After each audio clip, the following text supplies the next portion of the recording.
This is 9 News with Peter Overton. Good evening. The country's newest leader has today hit the ground running. Incoming Queensland Premier David Crisafulli getting straight to work after claiming victory in the state election and ending nearly a decade of Labor rule. As it stands, the LNP is sitting on 48 seats, one more than the magic number required to form a majority government. Labor has landed on 30, with the Greens just hanging on to one seat. A new state leader pointing to a new chapter. They have voted for a fresh start. The ballot box count not only marking change for Queensland, but Australia. That isn't just a Queensland problem, it's a national problem. As a warning sign to Labor that it needs to start working out how to actually appeal to these communities. A blue wave breaking through Labor's sea of red across the country. Starting in the Northern Territory in August, the Country Liberal Party shattering Territory Labor, and now Queensland, the LNP ending Labor's 9-year reign. That's a big effort, that's a big swing. The outcome was much better for Queensland Labor than what was anticipated just weeks ago, let alone months ago. The Prime Minister not celebrating a win, but culture today. Best Prime Minister in a generation. Good on you, mate. Good on you. Thank you so much. Embraced by some, but not all. As Anthony Albanese dished out sweet treats in Sydney. Ice cream's on elbow. And a serve to the Greens, who have suffered a swing against them. I think there's a big message in this result for Adam Bandt. Queensland voters have sent a clear message to Labor, and it's one the federal government will be keeping a close eye on less than 6 months out from the next election. The PM phoning the now Premier with a message of congratulations. We have a big job to do, both in terms of our bilateral relationship, but also through the National Cabinet. I look forward to working with him, as I look forward to working with Opposition Leader Peter Dutton. Claudia Verdonjak, 9 News. OK, let's look forward and what happens next following the Queensland election result. Nine's Queensland State Politics reporter Tim Avia explains. Well, Premier-elect David Crisafulli spent his first day in the job holding a series of meetings. He started the morning at Parliament House before heading across the road to the 1 William Street Tower of Power, where all of the public service offices are here in the centre of Brisbane. There he met with top public servants to talk about transitioning the LNP team into power, holding meetings about the current state of the Queensland government. It's a brief that we will use to get to work. There was also a press conference where David Crisafulli talked about his key issues that he's going to focus on, especially in his first 100 days in office: youth crime, health, housing and cost of living. He talked a lot about these during the campaign and says he wants to focus on them because that is what he's talked to Queenslanders about. Looking forward though, there are a few key steps that have to happen this week. David Crisafulli will be sworn in as Premier at Government House tomorrow, along with Jared Blay, who'll be sworn in as Deputy Premier. We're also expecting him to unveil his cabinet in the next few days as well. So a lot happening here in Queensland, with the LNP finally coming to power again after 10 years out of office. Tim Avia, thank you. Developing news out of the New South Wales snowy mountains tonight. Nine's Ruth Wynne-Williams is across this story. Ruth, this story involves a missing woman. Pete, after more than a week on her own in the snowy mountains, 48-year-old Lavisa Schoberg has been located tonight. The Brumby-loving photographer, who goes by the name of Kiki, was found injured, bitten by what police believe was a copperhead snake. There's been a lot of concern for Kiki's welfare. She was last seen on October the 8th, but the alarm went up when she failed to return a hire car, a Mitsubishi Outlander, before Monday the 21st of October. That vehicle was found at Kyandra, sparking a widespread search. New South Wales Police, the State Emergency Service, the RFS and National Parks and Wildlife joining with locals on horseback to cover the rugged terrain. Kiki is recovering in hospital in Cooma. Police say she was suffering from exposure as well as that injury from the snake bite. OK, Ruth, to another story tonight. New information has come through with a veteran Qantas pilot named as one of the 3 victims of a mid-air collision in Sydney's southwest yesterday. A very experienced pilot, Pete, 72-year-old grandfather Gary Criddle. His family tonight saying they're devastated beyond words. A Qantas pilot for 36 years, he also flew for the Navy and for our country's Air Force. Captain Criddle was one of two people on board a Cessna 182 travelling from Cessnock to Wollongong in Sydney's south when it collided mid-air with the Jabiru at Oakdale. One man was on board that aircraft. All men involved were killed. In a statement, Qantas has described the long-time pilot as a loved member of the team. The crash was catastrophic, Pete, leaving a wide field of debris. The ATSB is working to map the site and to interview witnesses, but a preliminary report into what happened could take up to 2 months. Pete? Ruth Wynne-Williams, thank you. A 20-year-old man is being remembered as a good friend with a big heart after he was stabbed to death in the Victorian city of Geelong. Nine's Gillian Lantouris sent us this report from the scene a short time ago.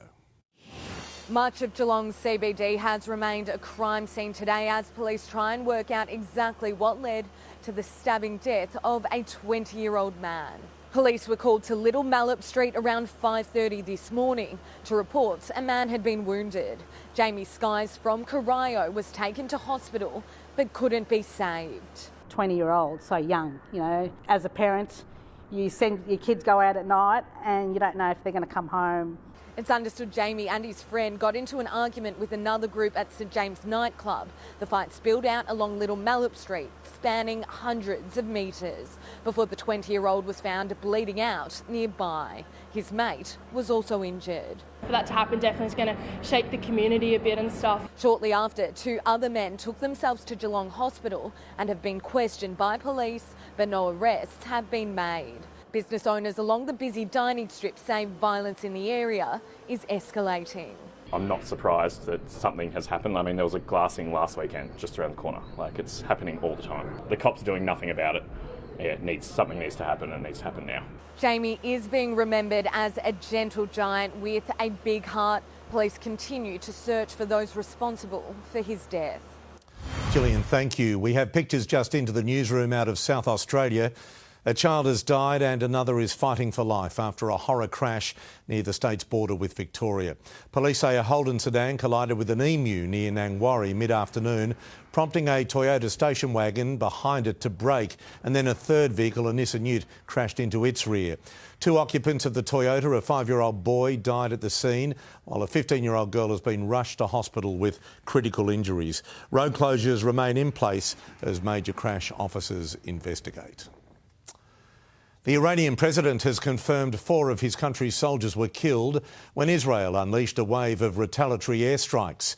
After offering his condolences to the families of the dead, the leader warned Iran's enemies that it will answer any stupidity with strategy.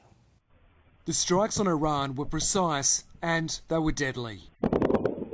This, one of the sites hit by the Israeli Air Force, which went after air defence systems and missile facilities, including in the capital Tehran. Iran downplaying the attacks as limited, but later confirmed at least 4 Iranian soldiers were killed and declared it's entitled and obliged to defend itself.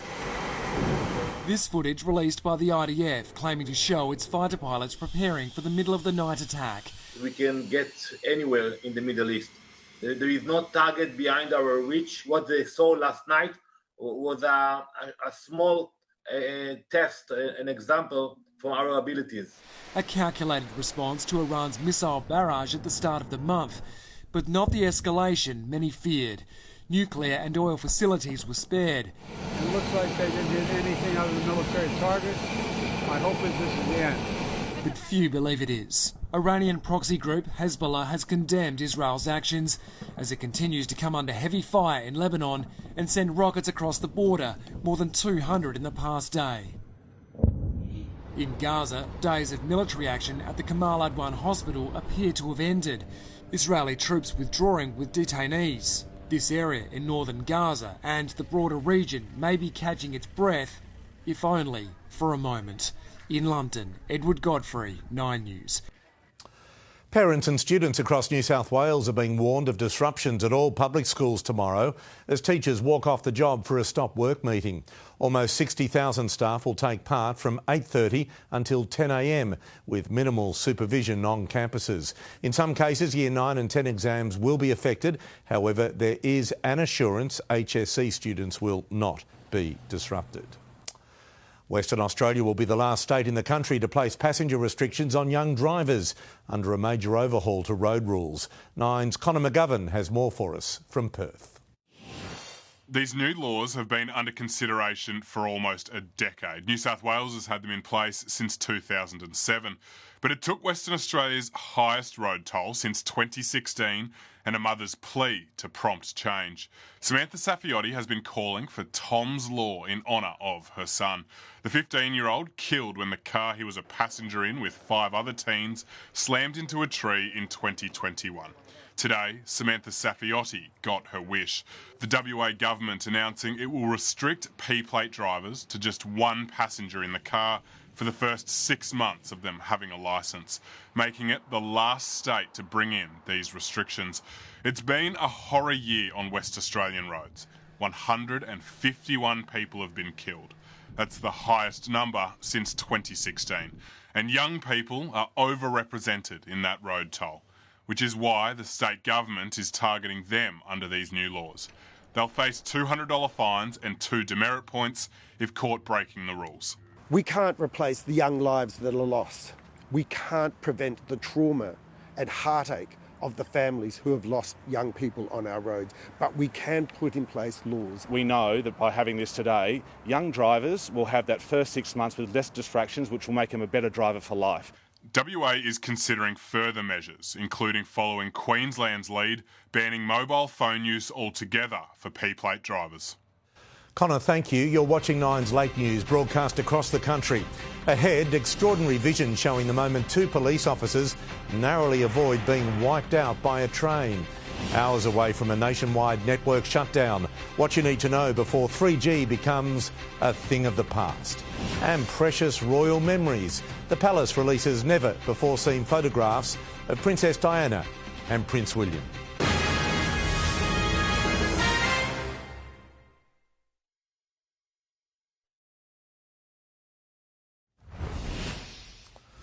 New pictures tonight show how 2 police officers came so close to being wiped out by a train after their vehicle landed on the tracks at Mount Druitt in Sydney's west. The officers were chasing a speeding trail bike before they lost control around a corner yesterday afternoon. Residents today telling 9 News dirt bike hoons are a common problem. They use it as a racetrack. They ride around unidentified. Yeah. It's a danger to the public. The rider tonight remains on the run. A car has smashed through the front of a busy bakery south of Adelaide, pinning a grandmother against a coffee machine. Nine's Samantha Hogan has more for us from Adelaide tonight. Evening, Sam. How's the lady doing? Peach is right now in hospital with serious injuries to her legs and feet. The 62-year-old was ordering a coffee before she became trapped between the car's bonnet and the front counter as it smashed through the shop's window around 11 this morning. The popular bakery in Gula, about an hour south of Adelaide, was crowded with weekend customers, many of them shrouded with glass during the impact. Witnesses say the driver was pulling out of a nearby car park when she accelerated across 2 lanes of traffic and into the bakery. Customers were forced to evacuate and emergency crews were brought in. The 69-year-old behind the wheel was also taken to hospital with minor injuries. And Pete, the bakery will be closed for a number of days while repairs take place. Thank you, Sam. 3 more emergency transmission towers have been built in Broken Hill in far west New South Wales to provide electricity. The town has been without a stable power source since a severe storm 10 days ago. Permanent electricity is on track to be restored by November 6. From tomorrow, tens of thousands of older mobile phones and devices will stop working as Telstra and Optus switch off their 3G network. Australians are being urged to check in on the elderly, with concerns people will lose access to 000 services and medical monitoring equipment. The shutdown is designed to boost the speed and reliability of 4G and 5G networks. The Democrats have turned to another heavy hitter in the battle to secure the last of the undecided voters. Donald Trump and Kamala Harris both stumped up in Michigan today, where early voting is already underway. For all the unknowns of an election campaign, there's always a stop at the bar. Today on the trail, a tale of two cities in one important battleground state. We win Michigan, we win the whole deal. This presidential race is closer than any in recent history, and here in Michigan, a state with a large Arab American population, the war in Gaza could have a profound impact. We as Muslims stand with President Trump because he promises peace. Future. And we understand the opportunity we have on the topic of Gaza. We must end that war. In Kalamazoo, Or should I say Kamalazoo? the former First Lady joining the trail to support Kamala Harris becoming the first woman to win the White House. We can't just sit around and complain. No, we've got to do something. And make no mistake, we will win. For the Democrats, Michelle Obama brings serious popularity, but she's also an effective messenger who could mobilise voters at a time when every vote counts. A lot of people respect her, even some marginal Republicans, so there's a few out there that I think could be persuaded. I have such fear of the alternative. The choice is so obvious for me. Little more than a week to go, and tonight the president who passed the baton delivered a scathing assessment of the man he beat 4 years ago. He's a loser as a candidate. And more importantly, in my view, and I'm just going to say it straight up, he's a loser as a man. In Kalamazoo, Michigan, Lauren Tomasi, 9 News. King Charles will resume his regular overseas schedule next year after his successful trip down under. Buckingham Palace shared that the royals genuinely thrived in Australia, describing the visit as the perfect tonic after many months of cancer treatment. The King and Queen also sent a personal message to host nations Australia and Samoa, thanking them for the countless fond memories. Still with the royals, and she was the most photographed woman in the world, but some special images were kept private until today. Prince William has shared several unseen photos of Princess Diana from a 1993 visit to a homeless shelter. My mother went about her usual part of making everyone feel relaxed and having a laugh and joking with everyone. I remember at the time kind of thinking, well, if everyone's not got a home, they're all going to be really sad. But it was incredible how happy an environment it was. The Prince is appearing in an upcoming documentary on homelessness. When we come back, finance with Scott Phillips with a focus on the inflation data, I should say, coming out this week. You are watching The Late News right here on 9.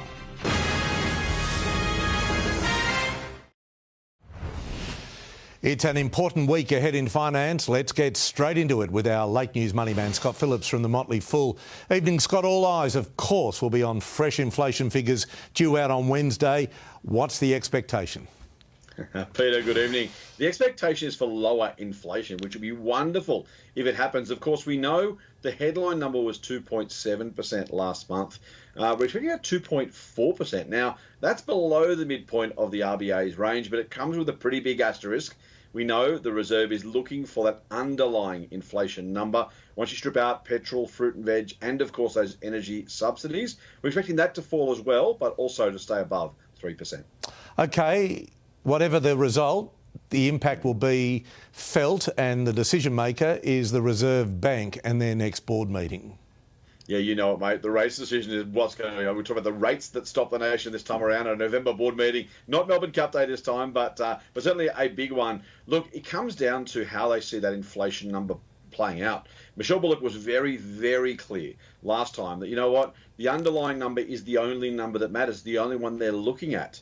That being said, central banks around the world, including the Bank of Canada last week, dropped rates again by 0.5%. So there are big falls right around the world. Unless the RBA changes its mind or its tune on what it's looking at, we should expect rates to stay on hold. That said, If they do look at that underlying number and think it looks better, or they're simply mindful of what's happening around the rest of the world, we can't rule out a cut either. Of course, that's what most of us are hoping for. The Reserve has, of course, a bigger responsibility to keep the economy on an even keel. Do we need to be thinking about retail sales data as well?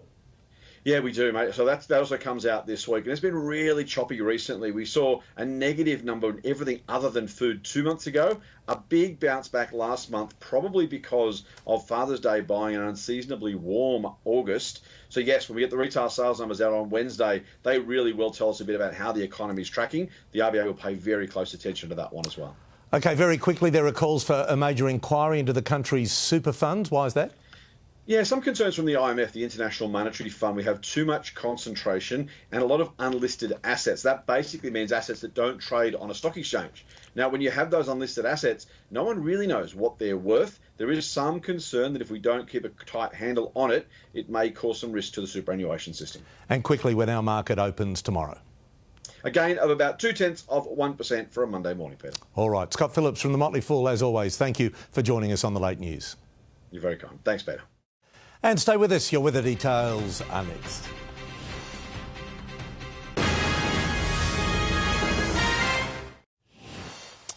Welcome back. Let's have a look at the national weather forecast now. Tomorrow, Brisbane can expect some showers, 25 the top. Cloudy, 25 degrees in Sydney. Mostly sunny in Canberra, 27. Partly cloudy and 17 in both Melbourne and Hobart. Clouds clearing for Adelaide, 24 degrees sunny, and a lovely 32 degrees for Perth. Darwin, a shower or two and a very warm 36.